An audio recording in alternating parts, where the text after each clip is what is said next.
یہ عقیدہ رکھنا، یہ ماننا کہ اللہ تعالیٰ کے سنانے سے وہ سن لے گا، یہ جائز ہے، اور جائز ہی نہیں بلکہ حضرت سیدنا ابراہیم علیہ السلام کی سنت ہے۔ سبحان اللہ۔ جب یہ بات ثابت ہو گئی کہ ایک نبی کی آواز اللہ تعالیٰ کے سنانے سے عام لوگ سن سکتے ہیں، تو پھر ایک عام آدمی کی ندا کو اللہ کا نبی کیوں کر نہیں سن سکتا؟ عام آدمی پکارے تو اللہ کا نبی کیسے نہیں سن سکتا؟ اللہ کے سنانے سے۔ عقیدہ یہی ہے ہمارا، اللہ کے نبیوں کو، ولیوں کو جو اختیار ہے، جو طاقت ہے، جو پاور ہے، وہ سب اللہ کے دیے سے ہے، اور جتنا اس نے دیا اتنا ہے۔ جب اس نے دیا اتنا ہے، اس کی مرضی کے مطابق ہے، تو شرک کہاں سے ہو گیا؟ برابری کہاں سے ہو گئی؟ شرک کس کو بولتے ہیں؟ آسان لفظوں میں سمجھو، کسی اور کو اللہ سمجھنا، یہ ہے شرک۔ الحمدللہ کوئی جاہل سے جاہل، ان پڑھ سے ان پڑھ، گاؤں میں رہنے والا، پہاڑوں میں رہنے والا، کتنا ہی بیچارہ ایسا مسلمان ہو جس نے مدرسہ کا منہ نہیں دیکھا، لیکن وہ کسی بھی اللہ کے ولی کو اللہ نہیں سمجھتا۔ یہ کھینچ تان کر شرک کا فتویٰ لگاتے ہیں اور ظلم کرتے ہیں۔ بہرحال جب اللہ کے نبی کے پکارنے سے عام لوگ جو موجود نہیں تھے انہوں نے سن لیا، تو اگر ہم لوگ جب اللہ کے نبی کو پکاریں تو وہ کیوں کر نہیں سن سکتے؟ معلوم ہوا کہ جو مسلمان اس اعتماد و یقین کے ساتھ کہ اللہ تعالیٰ کے کرم سے میری آواز کو میرا رسول سن لے گا، وہ یا رسول اللہ کا نعرہ لگا کر اپنے آقا سے کچھ عرض کرے، تو یقیناً اس کی اس آواز کو اللہ تعالیٰ اپنے محبوب تک پہنچا دیتا ہے۔ اس کی آواز کو، اس کی فریاد کو اللہ کے محبوب صلی اللہ تعالیٰ علیہ وسلم سن لیتے ہیں۔ اسی کو امام اہل سنت سرکار اعلیٰ حضرت نے کچھ اس انداز میں فرمایا ہے کہ فریاد امتی جو کریں حال زار میں، فریاد امتی جو کرے حال زار میں، ممکن نہیں کہ خیر البشر کو خبر نہ ہو۔ ایسا ہو ہی نہیں سکتا کہ ان کا امتی توقروں سے فریاد کرے، حال زار میں پریشانیوں میں مبتلا ہے، پریشانیوں میں گھرا ہوا ہے، آہو فغاں کرے، تو وہ اس کی فریاد کو نہیں سن سکتے۔ اور یہ کہاں سے ثابت ہوا؟ یہ حضرت ابراہیم علیہ السلام کے اس واقعے سے ثابت ہوا۔ درود پاک پڑھیے، اللہم صلی علی سیدنا و مولانا محمد معدن الجود والکرم وآلہ وبارک وسلم، صلاۃ و سلاما علیک یا رسول اللہ صلی اللہ تعالی علیہ وسلم۔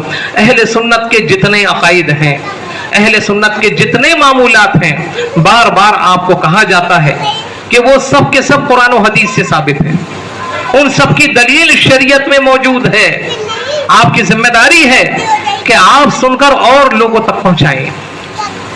اب حج کے تعلق سے کچھ اور باتیں سماعت فرمائیے۔ حج سن 9 ہجری میں فرض ہوا۔ نماز، روزہ، زکوٰۃ کی طرح حج بھی اسلام کا ایک رکن ہے۔ اس کا فرض ہونا قطعی اور یقینی ہے۔ جو حج کی فرضیت کا انکار کرے، حج فرض ہے اس بات کا معاذ اللہ انکار کرے، تو وہ کافر ہے، وہ مسلمان ہی نہیں ہے۔ اور جو مانتا تو ہے کہ حج کرنا فرض ہے، قرآن کا حکم ہے، لیکن اس کی ادائیگی میں تاخیر کرے، اس کی استطاعت ہے، اتنی طاقت ہے کہ وہ حج کر سکے، اس کے حالات ایسے ہیں، لیکن اس کے باوجود اگر حج کرنے میں دیر کرے گا تو وہ تاخیر کرنے والا فاسق اور عذاب جہنم کا سزاوار ہے۔ لہذا جو حضرات حج فرض تو ہو گیا لیکن اس کے باوجود ٹال مٹول کرتے ہیں، یا اب تو یہ دیکھا کہ حج کرنے جانا ہے لیکن عمرہ کر کے آ جاتے ہیں، اور جن پر حج فرض ہو گیا وہ حج کے معاملے میں ٹال مٹول اور تاخیر نہ کریں۔ اللہ تعالیٰ قرآن مجید میں ارشاد فرماتا ہے، یعنی حج اور عمرہ کو اللہ کے لیے پورا کرو۔ احادیث میں حج اور عمرہ کے فضائل اور اجر و ثواب کے بارے میں بڑی بڑی بشارتیں آئی ہیں۔ ایک حدیث میں ہے کہ رسول اللہ صلی اللہ تعالی علیہ وسلم نے فرمایا کہ جس نے حج کیا اور حج کے درمیان فحش کلام نہ کیا تو وہ اس طرح گناہوں سے پاک و صاف ہو کر لوٹا جیسے اس دن کہ ماں کے پیٹ سے پیدا ہوا تھا۔ جیسے بچہ پیدا ہوتا ہے اس پر کوئی گناہ نہیں ہوتا، ایسا اللہ تعالی حاجی کو گناہوں سے پاک و صاف کر دیتا ہے۔ اور سنیے حدیث پاک، حج و عمرہ محتاجی اور گناہوں کو اس طرح دور کرتے ہیں جیسے بھٹی لوہے اور چاندی سونے کے میل کو دور کرتی ہے۔ سبحان اللہ۔ اور حج مبرور کا ثواب جنت ہی ہے۔ اب حج کس پر فرض ہے؟ حج کب فرض ہوتا ہے، اس کی تھوڑی سی تفصیل سماعت فرمائیے۔ حج واجب ہونے کی 8 شرطیں ہیں، چھوٹی چھوٹی باتیں یاد رکھا کیجئے۔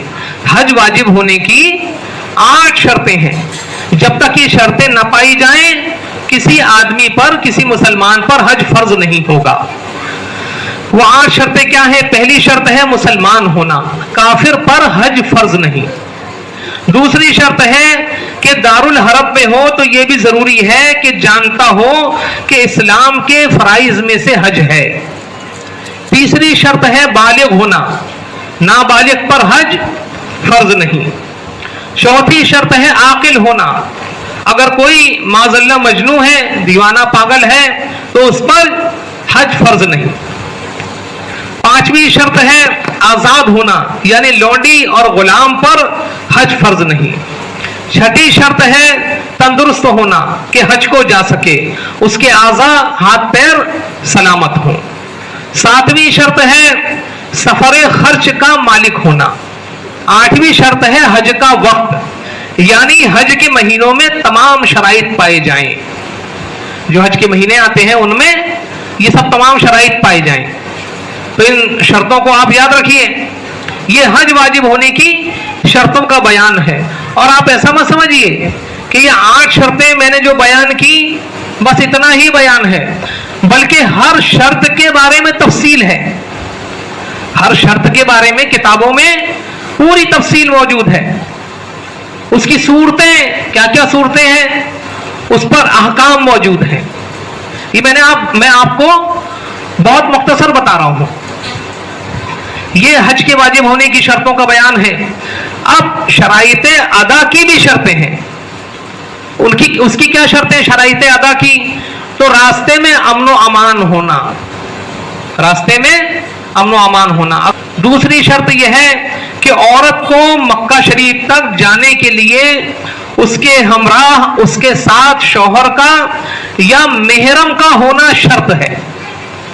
محرم کس کو بولتے ہیں؟ مختصر سمجھو کہ جس سے عورت کا نکاح ہمیشہ ہمیشہ کے لیے حرام ہو، اس کو کہتے ہیں محرم۔ پوری تفصیل کتابوں میں موجود ہے۔ تو عورت کے ساتھ اگر حج اس پر فرض ہو گیا، دیگر شرطیں پائی جاتی ہیں، تو یہ بھی ایک شرط ہے کہ اس کے ساتھ محرم کا ہونا ضروری ہے، اور اگر محرم نہیں ساتھ میں ہے تو پھر وہ حج کے لیے نہیں جا سکتی، اس کو حج کے لیے نہیں جانا چاہیے۔ لیکن ابھی چند سال کی بات ہے کہ سعودی گورنمنٹ نے یہ شرط اٹھا لی، لیکن اب کیا ہے، اب عورت کس کے ساتھ بھی حج کے لیے آ سکتی ہے۔ یہ شریعت میں مداخلت ہے۔ شریعت کا قانون یہ کہتا ہے کہ عورت کے ساتھ محرم کا ہونا ضروری ہے، اور سعودی گورنمنٹ، وہاں کے وہابی حکام، وہاں کے وہابی متوع مولوی یہ کہتے ہیں، آج یہ کہہ رہے ہیں اور قانون بنا رہے ہیں کہ عورت بغیر محرم کے بھی حج کے لیے آ سکتی ہے۔ اور اب عورتیں جا رہی ہیں، اور وہ ان پڑھ جاہل عورتیں جو بغیر محرم کے حج کے لیے جا رہی ہیں، وہ کیمرے کے سامنے کھڑے ہو کر نیوز رپورٹروں سے بات کر اور ایسا سمجھتے ہیں ہم نے کوئی بہت بڑا تیر مار لیا۔ بات کو سمجھو، اللہ و رسول کی مرضی کے مطابق چلنے کا نام دین ہے۔ ان کی مرضی کے مطابق آدمی چلے تو اس کا نام دین ہے۔ یہ مت دیکھو تم کہ مکہ شریف میں ہے، یہ مکہ شریف کی مسجد کے پیش امام ہیں، خانہ کعبہ کے دروازے کے سامنے مصلی پر کھڑے ہو کر امامت کر رہے ہیں، مسجد نبوی شریف میں امامت کر رہے ہیں، وہاں اتنا شاندار سارا انتظام کر دیا، سہولتیں دے دی۔ یہ مت دیکھو، تم یہ دیکھا کرو کہ سامنے والا دین پر کتنا چل رہا ہے۔ ارے یہ دین، یہ وہابی جس دین سے کھلواڑ کر رہے ہیں، وہ دین کیا ہے؟ وہ دین اللہ کا پسندیدہ دین ہے، اور اس دین کو اپنے بندوں تک پہنچانے کے لیے اللہ پاک نے کیسا اہتمام فرمایا کہ کم و بیش 1,24,000 نبیوں کو بھیجا۔ ذرا سوچو تو صحیح، یہ دین اللہ کو کتنا پیارا ہے کہ تمام انبیاء کو بھیجنے کے بعد سب سے آخر میں اپنے محبوب جناب محمد الرسول اللہ صلی اللہ تعالی علیہ وسلم کو مبعوث فرمایا۔ اہمیت دیکھیے دین کی، شریعت کے قانون کی اہمیت دیکھیے۔ اب کیا ہوا، پیارے آقا نے اعلان نبوت فرمایا، اللہ تعالیٰ کی بارگاہ سے حضرت جبریل امین احکام لے کر آ رہے ہیں، احکام لے کر آ رہے ہیں، احکام لے کر آ رہے ہیں، اور 1 2 نہیں بلکہ قرآن کے 30 پارے لائے، اور 1-2 سال میں نہیں بلکہ 23 سال کی مدت میں اللہ تعالیٰ نے اپنے دین کو مکمل فرمایا.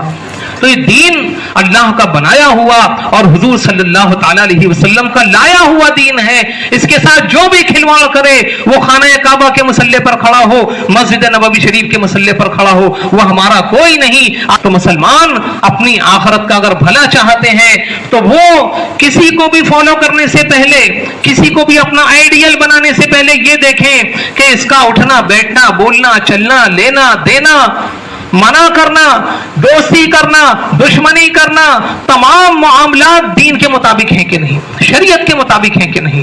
اللہ پاک توفیق عطا فرمائے. لہذا قطعاً مطلب جو ہے عورتیں اس بات کا خیال رکھیے اور اس بات کو عام کیجئے کہ ہرگز عورتیں بغیر محرم کے حج کے لیے نہیں جا سکتی. شرائط ادا میں ایک یہ ہے کہ حج کو جانے کے زمانے میں عورت عدت میں نہ ہو, چاہے وفات کی عدت ہو یا طلاق کی عدت ہو. اور شرائط ادا کی چوتھی شرط یہ ہے کہ قید میں نہ ہو. اس کے بعد پھر آئیے صحت ادا کی 9 شرطیں ہیں. صحت ادا کی جو شرطیں ہیں اگر ان میں سے کوئی شرط بھی نہیں پائی گئی تو حج نہیں ہوگا. پھر اس کے بعد حج کے فرائض ہیں. حج کے کیا فرائض ہیں یہ بھی سنیے, چھوٹی چھوٹی باتیں میں تو مختصر سنا رہا ہوں آپ کو. حج کا پہلا فرض ہے تو حج کا پہلا فرض ہے احرام. دوسرا فرض ہے وقوف عرفہ, میدان عرفات میں ٹھہرنا. تیسرا فرض ہے طواف زیارت. چوتھا فرض ہے نیت. پانچواں فرض ہے ترتیب, یعنی پہلے احرام باندھنا, پھر میدان عرفہ میں, میدان عرفات میں قیام کرنا, ٹھہرنا, اور پھر طواف زیارت. یہ ترتیب وار ہونا چاہیے. اور چھٹا فرض ہے ہر فرض کا اپنے وقت پر ہونا, جو پہلے وہ پہلے ہو اور جس کا نمبر بعد میں ہے وہ بعد میں ہو. ہر فرض کا اپنے وقت پر ہونا. ساتواں فرض ہے مکان, یعنی وقوف عرفہ میدان عرفات کی زمین میں ہونا, ٹھیک میدان عرفہ میں ہونا. اگر عرفات کا جو میدان ہے جس کو شرع نے حد بندی فرمائی ہے اس کے باہر کس نے وقوف کیا تو حج کا فرض ادا نہیں ہوگا. اور طواف کا مکان مسجد حرام شریف ہے, خانہ کعبہ کی مسجد ہے. پھر حج کے واجبات کا بیان ہے, آپ کتاب میں دیکھیں گے. حج کی سنتوں کا بیان ہے. آپ نے حج کی شرطیں سنی, شرائط ادا کیا ہے یہ بھی سنا. پھر صحت ادا کی 9 شرطیں سنی. پھر آپ نے حج کے 7 فرائض سنے. پھر حج کے واجبات ہیں وغیرہ وغیرہ, پورا بیان ہے. میں نے مختصر سنا ہے, پوری کتاب ہے. ان میں آپ نے کہیں بھی یہ سنا کہ حاجی حج کرنے جاتا ہے تو اس کو وہاں جماعت سے نماز پڑھنا پڑتی ہے؟ حج پر کتابیں ملتی ہیں, چاہے ان کی چھپی کتاب ہو چاہے اہل سنت کی ہو. کسی کتاب میں حج کے شرائط وغیرہ میں جو شریعت کا بیان ہے اس میں آپ یہ نہیں سنیں گے کہ آپ کو وہاں پر جماعت سے نماز پڑھنا پڑے گا تب آپ کا حج ہوگا, ورنہ آپ کا حج نہیں ہوگا. ذرا توجہ دیجیے اس کے اوپر. یہ غلط فہمی ہے, اور یہ غلط فہمی جان بوجھ کر ان گمراہوں کی طرف سے ڈالی جاتی ہے. وہ جماعت سے نماز پڑھنے پر بہت زور دیتے ہیں, لیکن جماعت سے نماز پڑھنا نہ حج کی شرطوں میں ہے, نہ حج کے فرائض میں ہے, نہ حج کے واجبات میں ہے. اب رہی بات جماعت سے نماز پڑھنے کی, تو جیسے آپ انڈیا میں ہیں, دنیا کے کسی خطے میں ہیں, آپ پر جماعت سے نماز پڑھنا ضروری ہے, ویسے ہی مکہ شریف مدینہ شریف میں بھی جماعت سے نماز پڑھنا ضروری ہے. جیسے آپ پر یہاں جماعت سے نماز پڑھنا ضروری ہے ویسے ہی وہاں پر بھی ضروری ہے. جیسے یہاں پر آپ کو یہ دیکھنا چاہیے کہ جس کو آپ امام بنا رہے ہیں وہ امامت کے لائق ہے کہ نہیں ہے, ویسے ہی مکہ شریف مدینہ شریف یا دنیا میں کہیں بھی چلے جائیں آپ پر یہ دیکھنا ضروری ہے کہ جس کو آپ امام بنا رہے ہیں اس میں امامت کی شرطیں پائی جاتی ہیں کہ نہیں پائی جاتی. امامت کی شرطیں کیا ہیں؟ سب سے پہلی شرط یہ ہے کہ جس کو آپ امام بنائیں تو اس کا صحیح العقیدہ سنی مسلمان ہونا ضروری ہے. اسی طریقے سے کوئی مکہ کا رہنے والا ہو، کوئی مدینہ شریف کا رہنے والا ہو، کوئی مسجد حرام شریف کا امام ہو، کوئی مسجد نبوی شریف کا امام ہو، اس میں 4 شرطیں دیکھی جائیں گی۔ سب سے پہلی شرط یہ ہے کہ امام کا صحیح العقیدہ سنی مسلمان ہونا، اور وہ لوگ صحیح العقیدہ سنی مسلمان نہیں ہے، جن کا قبضہ ہے ابھی وہاں پر، جن کی حکومت ہے، وہ انتہائی بدعقیدہ اور انتہائی گستاخ لوگ ہیں۔ اب ان کے عقیدے کیا ہیں اس کا بیان اکثر و بیشتر میں اشارہ کرتا ہوں، پھر کبھی تفصیل سے بیان ہوگا۔ وہ لوگ حضور صلی اللہ تعالیٰ علیہ وسلم کی شان میں بڑی گستاخیاں کرتے ہیں، ان کی کتابوں میں، باقاعدہ کتابوں میں درج ہے، اللہ کے رسول کی، بزرگان دین کی شان میں گستاخیاں کرتے ہیں۔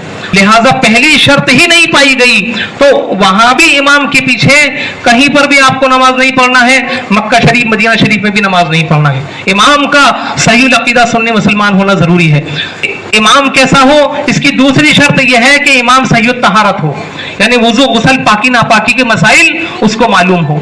امام کی تیسری شرط ہے کہ امام صحیح القرأت ہو، یعنی قرآن شریف صحیح پڑھتا ہو، اور امام کے لیے چوتھی شرط یہ دیکھنا ہے کہ امام فاسق مولن نہ ہو، یعنی اعلانیہ طور پر حرام کام نہ کرتا ہو۔ لہذا ان باتوں کا خیال رکھنا ضروری ہے۔ مکہ شریف مدینہ شریف جائیں تو آپ کو شریعت کے مطابق امام ملے تو جماعت سے نماز پڑھیے، ورنہ اپنی نمازیں الگ پڑھیے۔ ان کے پیچھے نماز پڑھ کر اپنی نماز تو حاجی برباد کرتا ہے، اپنے ایمان کو بھی داؤ پر لگاتا ہے۔ اللہ پاک توفیق عطا فرمائے۔ وہاں جاتے ہیں لوگ اور اچھے اچھے لوگ گھوم جاتے ہیں، وہاں کی چہل پہل دیکھتے ہیں، رونق دیکھتے ہیں، وہاں کا بڑا مجمع دیکھتے ہیں تو وہ ڈاواں ڈول ہو جاتے ہیں۔ لیکن آپ کو اسلامی عقیدوں پر ایسے جمے رہنا ہے جیسے زمین پر پہاڑ جمع رہتا ہے۔ ہاں، اگر آپ کو کہیں پوچھنا ہے، کہیں شک و شبہ ہے، آپ کو دلیل چاہیے تو علماء بیٹھے ہیں، قرآن سے بتائیں گے، حدیث سے بتائیں گے کہ امام کیسا ہونا چاہیے۔ اور میں نے جو امام کی شرطیں میں نے جو بیان کیا، یہ آپ خود سوچ کے دیکھیے اپنے دماغ سے، یہ چاروں شرطیں اتنی نیچرل ہیں کہ آپ خود غور کیجئے تو ان چاروں شرطوں پر جو امام کھڑا نہ اترے آپ خود نماز نہیں پڑھیں گے۔ آپ شیعہ کے پیچھے نماز پڑھیں گے، بورے کے پیچھے نماز پڑھیں گے، پتہ چلا کہ امام کا صحیح العقیدہ ہونا ضروری ہے۔ آپ ایسے امام کے پیچھے نماز پڑھیں گے جس کو آپ نے دیکھ لیا اس کو وضو ہی صحیح کرتے نہیں آتا، نماز پڑھیں گے، پتہ کیا چلا امام کا صحیح طہارت ہونا ضروری ہے۔ تیسری شرط ہے، ایک امام ہے توتلا ہے، ہیکلا ہے، قرآن شریف صحیح نہیں پڑھتا، اس کے پیچھے آپ نماز پڑھیں گے؟ نہیں پڑھیں گے۔ پتہ کیا چلا کہ امام کا صحیح القرأت ہونا ضروری ہے۔ ایک امام کو آپ نے دیکھا امامت کر رہا ہے لیکن ناچ گانا سن رہا ہے، سود کے پیسے لین دین کر رہا ہے، اس کے پیچھے نماز پڑھیں گے آپ؟ تو یہ میں نے آپ کو بتایا کہ آپ کو خود معلوم ہے، آپ کو خود معلوم ہے نا کہ امام ایسا ہونا چاہیے، آپ خود بچتے ہیں ایسے لوگوں سے۔ تو یہ جو شرطیں ہیں، شرع کا حکم ہے، یہ کسی مولانا کی مفتی کی بات نہیں ہے۔ مولانا مفتی جو دیندار ہوتے ہیں وہ وہی بتاتے ہیں جو شریعت فرماتی ہے۔ لہٰذا ان شرطوں کا خیال رکھیے اور اللہ پاک فضل فرمائے، کرم فرمائے۔ آدمی جیسا یہاں سے سنی بن کر گیا ہے، ولیوں کی محبت دل میں لے کر گیا ہے، انبیاء اکرام علیہم السلام کی محبت لے کر حج کے لیے گیا ہے، عمرہ کے لیے گیا ہے، اللہ پاک فضل فرمائے کہ ویسا ہی سنی بن کر واپس آئے۔ یہاں سے سنی بن کر لوگ جاتے ہیں لیکن وہاں سے بدعقیدہ بن کر آتے ہیں۔ بتاؤ، وہاں جا کر لوگ ایمان کا نور پاتے ہیں، جنت پاتے ہیں، گناہوں سے پاک و صاف ہوتے ہیں، لیکن کیسا فتنے کا زمانہ آیا کہ لوگ وہاں جا کر بدعقیدہ بن کر آتے ہیں۔ وہاں پر شکاری شکار کے لیے ڈھونڈتے رہتے ہیں، وہاں کے متوع، ان کے چھوڑے ہوئے ملا وہ لوگوں کو ڈھونڈتے رہتے ہیں۔ کسی کو دیکھا تعویذ پہنے ہوئے، کسی کو دیکھا یا رسول اللہ پکارتے ہوئے، کسی کو دیکھا ادب کرتے ہوئے، تو اس کے دشمن بن جاتے ہیں اور پہلے تو اس کو ورگلانے کی کوشش کرتے ہیں، ایسا نہیں ہے، یہ شرک ہے، یہ بدعت ہے، یہ حرام ہے، ایسا ویسا، اور جب دیکھتے ہیں کہ یہ ڈٹا ہوا ہے اپنی بات کے اوپر تو پھر اس کو جیل میں ڈال دیتے ہیں، اس پر ظلم و ستم کرتے ہیں، اس کے پاسپورٹ چھین لیتے ہیں۔ میں خود جب حضور کے آستانے سے الٹے قدم نکلتا تھا، ہم لوگ آستانے پہ جاتے ہیں تو اللہ کے ولیوں کا ادب کرتے ہیں، پیٹ کر کے نہیں نکلتے، الٹے قدم نکلتے ہیں، تو ادب کیا ہے؟ یہ شرک کیسے ہوگا؟ ہمارے تو دین کی بنیادی چیز ادب ہے،